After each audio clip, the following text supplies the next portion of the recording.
झारखंड की मैया को तो सौगात हेमंत सरकार ने दे दिया। आधार लिंक की बाध्यता को भी हटा दिया, जिससे त्योहार हंसी खुशी मन सके।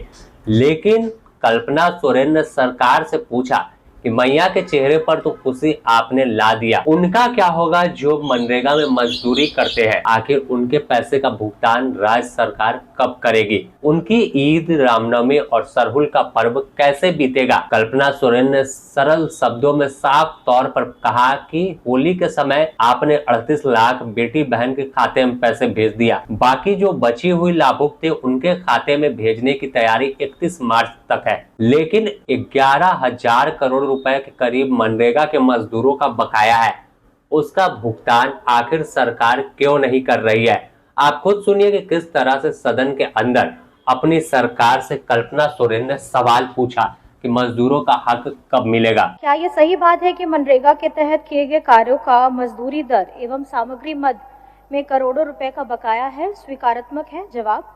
और इसमें मेरा दूसरा था कि अगर ये क्या सरकार मजदूरी दर में मद में कितना बकाया है एवं सामग्री मद में कितना बकाया है तथा भुगतान में हुए इस विलंब के लिए जिम्मेवार पदाधिकारियों पर कार्रवाई का विचार रखती है? अगर रखती है तो कब करेगी? क्योंकि जो उत्तर आया है अध्यक्ष महोदय, उसमें मुझे जो ज्ञात हुआ है कि मनरेगा के अंतर्गत मजदूरी दर की राशि जो है वो 533 करोड़ रुपए बकाया है और सामग्री मद 643 करोड़ रुपए बकाया है। तो मैं माननीय मंत्री जी से इसका जवाब जानना चाहती हूं। वहीं इस पर मंत्री ने जवाब दिया और मंत्री का कहना है कि केंद्र सरकार मनरेगा का पैसे का भुगतान नहीं कर रही है, जिस वजह से मजदूरों के पैसे नहीं दे पा रहे हैं। आप खुद सुनिए क्या कुछ कहा। संवेदनशील मुद्दा बकाया राशि और जो बकाया राशि है उस पर आगे किस तरीके से हम लोग काम करके विभाग अन्य प्रयास करके मजदूरों का भुगतान जल्द से जल्द करा सकती है, उसको हम लोग एक बार देख के आगे वित्त तक पहुंचाएंगे और सीएम सर के भी अनुमोदन के बाद इसको पूरा हम लोग दिखा लेते हैं एक बार और प्रयास करते हैं कि जिस तरह से अन्य योजनाएं राज्य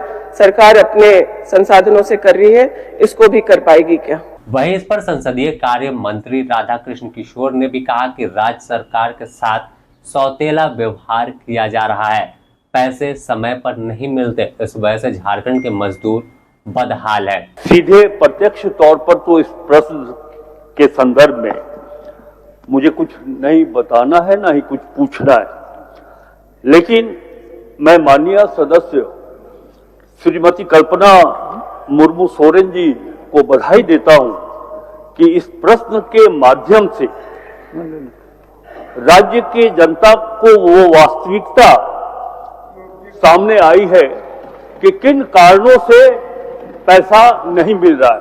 महोदय, जब चुनाव संपन्न हुआ, श्री हेमंत सोरेन जी की सरकार बनी, तब से एक माहौल बनाया जा रहा था, जो मनरेगा के मजदूर थे या फिर जो मनरेगा के लाभान्वित थे, उनको मैं ये नहीं कह रहा हूं कि ये किसका काम था, लेकिन ये कहा जा रहा था कि श्री हेमंत सोरेन जी के सरकार के आते ही मजदूरी बंद हो गई और मनरेगा के योजनाओं में जो मटेरियल सप्लाई किया गया उसका भी भुगतान नहीं हो रहा है।